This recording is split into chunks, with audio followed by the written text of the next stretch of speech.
Hello, everyone, and thank you for joining us for this briefing on our most recent set of rules related to semiconductor manufacturing equipment and semiconductors. Before we get into the slide deck, just a bit of a context. As I think folks know from reading the preambles to the rule, as well as the October 2022 rule and the 2023 rules on this topic, we have very specific national security objectives to protect through these rules. In a nutshell, of course, the most advanced chips present the greatest national security risk to us, notwithstanding their numerous civilian commercial applications. And by definition, as we try to make sure that these are calibrated to address the technologies of the greatest concern, that does make them more dense. So we appreciate that. But that's the approach we've been taking. And these rules, again, reflect our regular review of the technology, the impact of the controls, and the steps we need to take to continue to make sure that they're effective. So that's some larger context for the rule. We're ready to go to the first slide.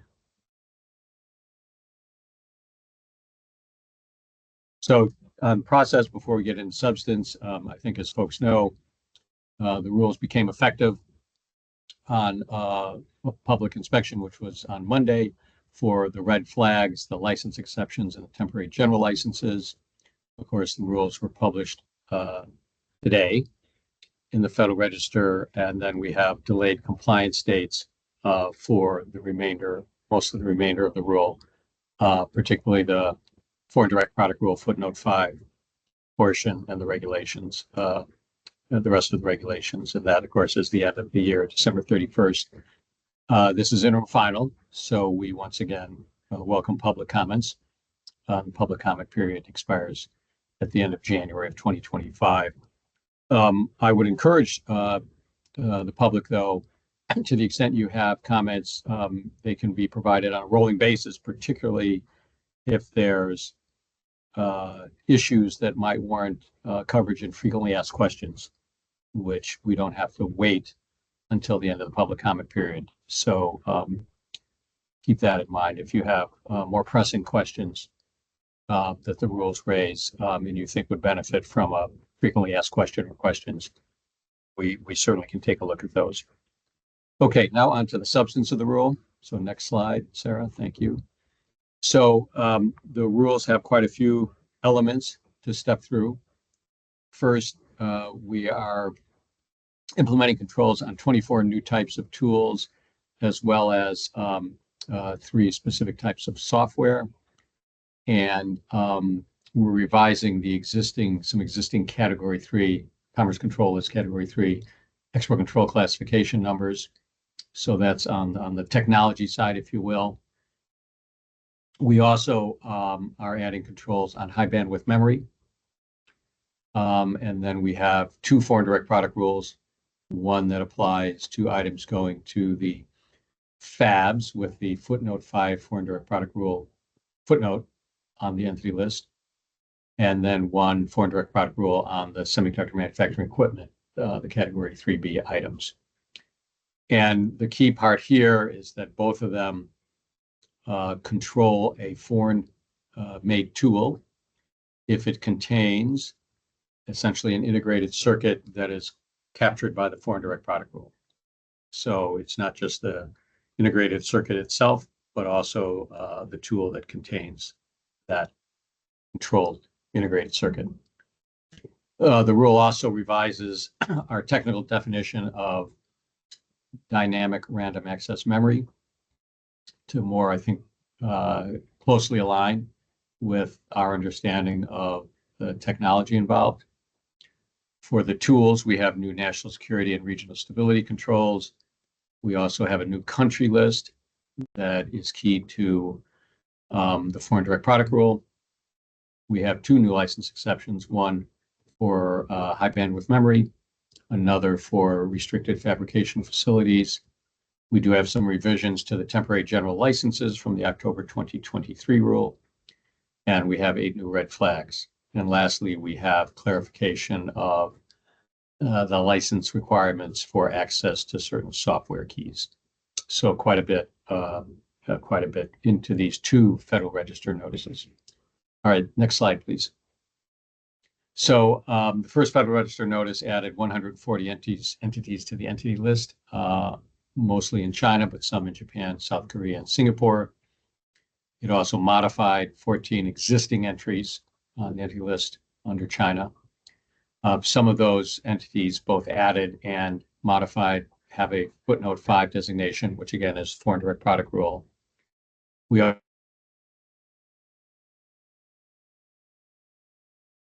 the entities generally that are being added are connected to efforts to produce the most advanced integrated circuits, related tools, and many connected to China's civil military fusion program. Next slide, please. So revisions to the Commerce Control List. We're revising a number of ECCNs, Category 3A090, and then Category 3B and related 3D and 3E ECCNs. The revision to 3A090, which of course is our advanced artificial intelligence chip control, adding a subparagraph for high bandwidth memory. It covers high bandwidth memory at the HBM2 and beyond level. We also moving a number of the 3B001 commodities that were established in the October 2023 rule to ECCN 3B993, and then associated technology and software controls in 3E993 and 3D993. We also have added or revised some of the semiconductor manufacturing equipment controls in 3B001. And we also moved software and technology controls for some plurilateral commodities to 3D992 and 3E992. New ECCNs, 3B993, 3B994, and related software and technology. Again, and we moved some commodities from 3B991 and 992 to 3B994 with the associated software and technology controls. Next slide, please. The new country list, Supplement 4 to Part 742 of the Export Administration Regulations, generally covers participants in the multilateral export control regimes with authority to control key semiconductor manufacturing equipment of concern. Go to the next slide, please. And the scope of the footnote 5 foreign direct product rule. Again, footnote 5 is the footnote for foreign direct product rule to parties on the entity list. The revision to 734.9 E3 is where the foreign direct product rule catches the integrated circuit.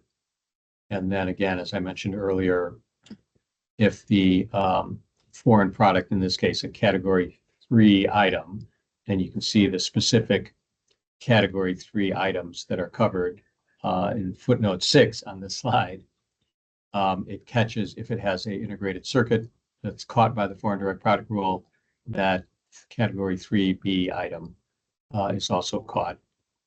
So this is for specific equipment that's made abroad.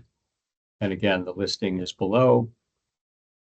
And this, of course, has a knowledge requirement, the knowledge that the foreign produced item will be incorporated or used with in the production or development of any part, component, equipment ordered by a footnote 5 entity. In other words, an party on the entity list with a footnote 5 designation, or that entity is a party to the transaction. So not just a purchaser of the item, but a party, any party to the transaction. If they're on the entity list with a footnote 5 designation, those items are caught. The foreign direct produced tools are caught.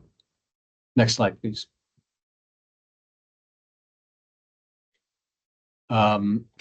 The license requirements are have 2 parts.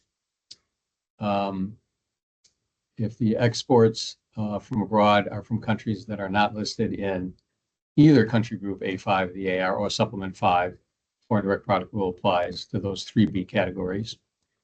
A license required if that 3B 993 item by an entity headquartered in or whose ultimate parent is headquartered in a supplement number 4 country, that is supplement number 4 to part 742.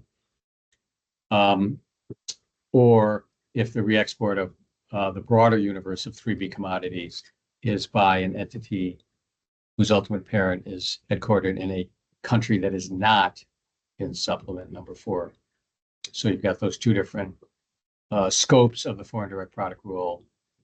The first is a narrower scope, the 993 item, 3B 993 items.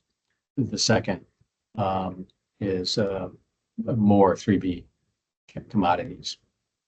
And then we have basically the same coverage for transfers within the country of restriction, in this case, China, for footnote for transfer within country to a footnote 5 designated entity, list entity. Again, the 3B 993 scope, if it's by an entity headquartered in or whose ultimate parent is headquartered in a supplement number 4 to part 742 country, or more broadly, 3B commodities, if the transferor is headquartered or its ultimate parent is not, is in a supplement 4 country, is not in a supplement 4 country, is what that should say. Okay, next slide. Now we've got the foreign direct product rule for the tools. Remember, footnote 5 is the foreign direct product rule for entities on the entity list. This is for the tools themselves. This applies to the category 3B items that are specified in footnote 13 on this slide, and the products identified in the foreign product rule. So it's really the 3B ads. So the previous item footnote really applies to either 3B 993 items, depending on who the transferor or exporter from abroad is, or the broader category of 3B items. This is more narrowly scoped to these new 3B001 subparagraphs. And again, you still have a knowledge requirement. Okay, we're ready for the next slide. Now talking a little bit more about the national security and regional stability controls on the tools that are added to the Commerce Control List, the semiconductor manufacturing equipment added to the Commerce Control List. The license requirements are found at 742 4A4 for national security and 742 6A6 Romanet 1A for the regional stability controls. License required for the exports from abroad, re-export or transfer to country group D5 in Macau unless an exclusion applies, and the exclusions are deemed export re-exports, continuing that as we have done in the October 2022 and 23 rules. If it's re-exported by entity in a supplement number 4 to part 742 country, and the entity doing the re-exporting is not headquartered or has an ultimate parent headquartered in Macau or a D5 destination. And then also re-exported by an entity in a country that has implemented equivalent controls and not headquartered in either Macau or a D5 destination. And equivalent means the item is listed on the country's export control list and the country applies the same license review policy. Next slide, please. The key part here, of course, is that for the foreign-made tool to be captured or controlled because it has a foreign direct product controlled integrated circuit, there is no de minimis. So the de minimis is revised so that that foreign-made tool with the foreign direct product controlled integrated circuit is now caught regardless of the de minimis value of that integrated circuit in that foreign tool. So that's the other part of implementing this foreign direct product rule, to catch the foreign-made tool with the integrated circuit subject to the export administration regulations. Next slide, please. Now turning to the license exceptions, the new 740.26 license exception restricted fabrication facility authorizes under the license exception, the export of items not specified in 3B001, 3B002, 993, or 994. And it cannot be used, such a eligible tool cannot be used for components for the operation, installation, et cetera, of items that are specified in the new 3B tool control subparagraphs and export control classification numbers at a restricted fabrication facility. And they can't be used to produce advanced node integrated circuits.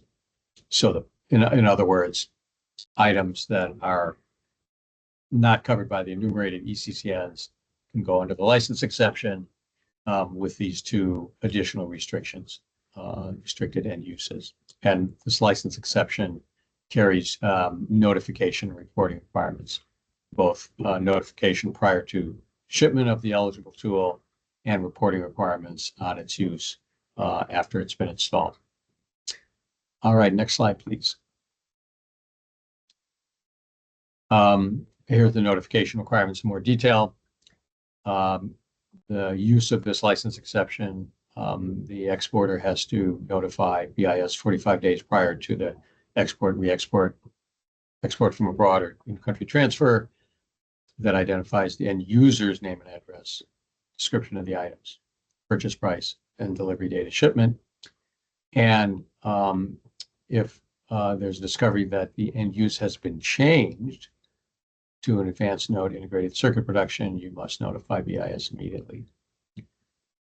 In the reporting requirements, twofold: within 30 days of installation, an installation report must be submitted to BIS with similar information and user's name and address, description of the equipment, date of installation, and then an annual end use confirmation that the item is not being used in the production of advanced node integrated circuits. And this is to further ensure that tools that can be exported under this license exception are only used for chips that are integrated circuits that are not advanced node. Next slide, please. The advanced node integrated circuit. So this is the revision to the definition of dynamic random access memory.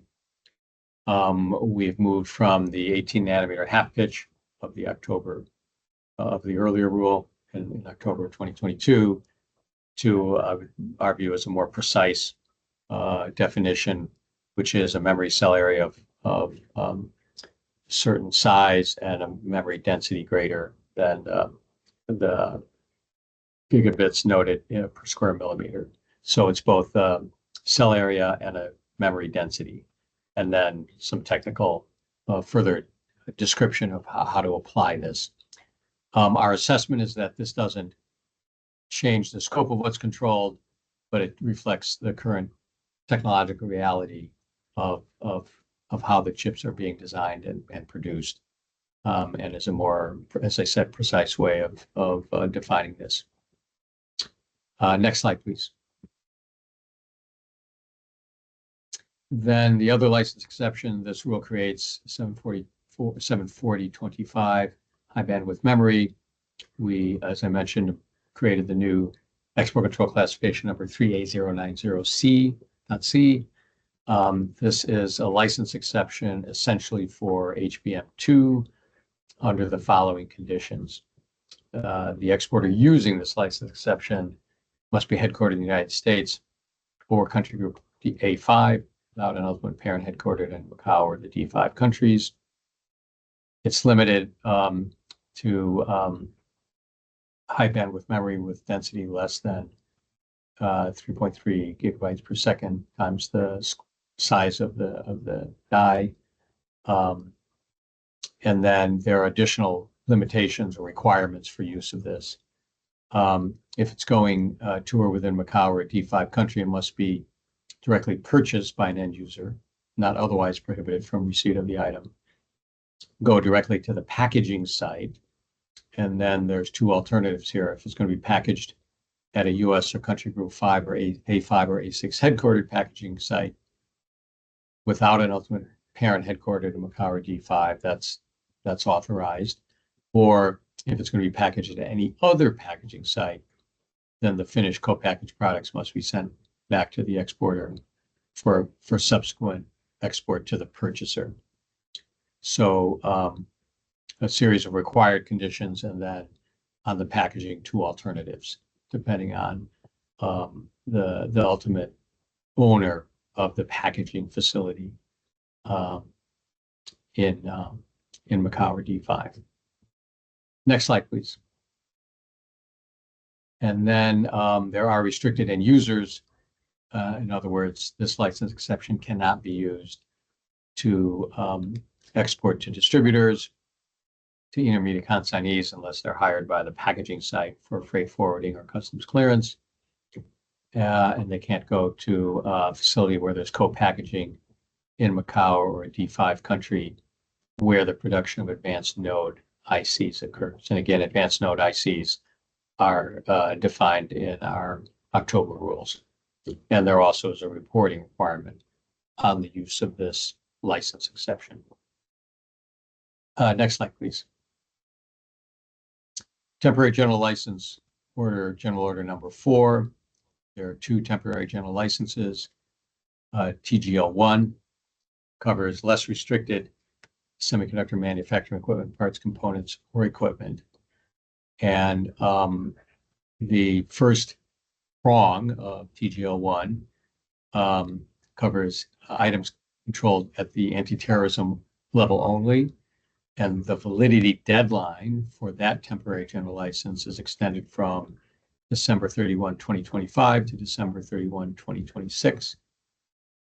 There's now a new B section to this TGL that adds items covered by 3B993 and 3B994 to this temporary general license eligibility, even though they're not AT-only controls. And that also has a validity deadline of December 31, 2026. The second TGL, TGL2, covers advanced computing items. And the A prong continues to have a validity deadline of December 31 of 2025. The new prong B covers the high bandwidth memory, the 3A090.C, and that validity deadline is December 31, 2026. So in summary, again, for the advanced compute chips themselves, the 3A090.A and .B items, there's no change to the previous validity deadline for the temporary general license of December 31, 2025 for the existing AT, but for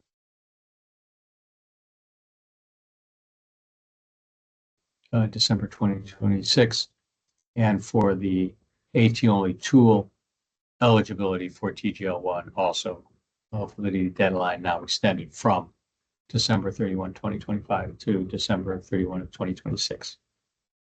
Next slide, please. The rule also adds 8 new red flags that address various scenarios that may come up in this space. Red flag number 20 identifies a scenario where a non-advanced fab orders equipment designed for advanced node integrated circuit production. Red flag 21, this describes a scenario where an exporter receives an order from for which the ultimate owner or user of the item is uncertain. Red flag 22 covers the situation when a foreign government requires a license to export the item, and the nature of the end user raises questions about whether the exporter would have been granted a license for that item. Next slide, please. The new red flag 23 discusses a scenario where an exporter receives a request to service an item that was altered after export by a third party for a more advanced end use that would normally require a license for this destination. And again, these are red flags that have to be resolved before proceeding with the transaction without a license. Red flag 24 is when there's a request for servicing for an item or a service from a new customer whose senior management or technical leadership is associated with a listed entity.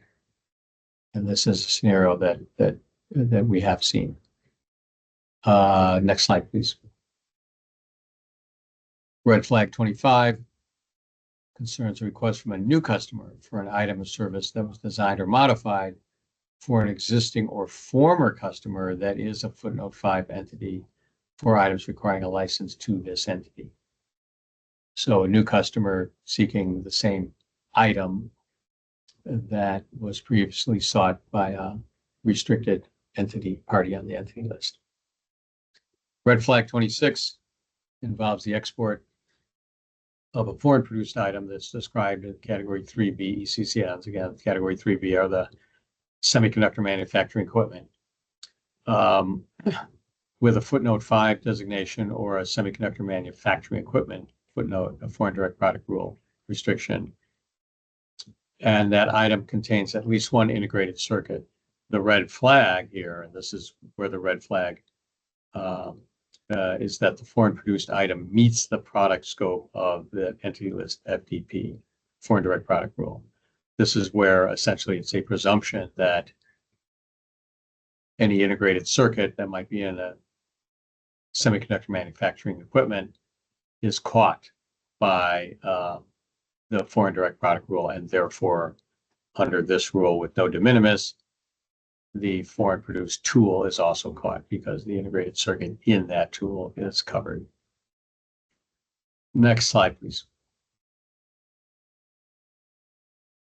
There's another new red flag 27 describes a scenario where the end user is a facility that is connected, that is to a facility connected, meaning physically connected, where the development or production of advanced compute integrated circuits occurs, for example, and under that scenario, the two buildings are treated as a single facility for purposes of 744.23, which of course is the advanced chip and user requirement, unless the red flag is resolved for an advisory opinion. So unlike the other red flags, if this red flag appears, restricted fab physically connected to an unrestricted fab, the red flag can only be resolved with an advisory opinion from the Department of Commerce.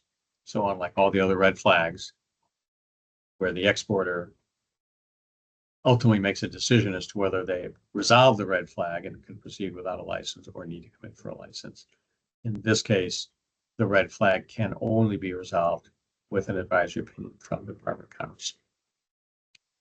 Next slide, please. And that's it. I know that's quite a bit of information to absorb orally in a short amount of time. As I mentioned earlier, we do, of course, have the comment period, which runs through the end of January.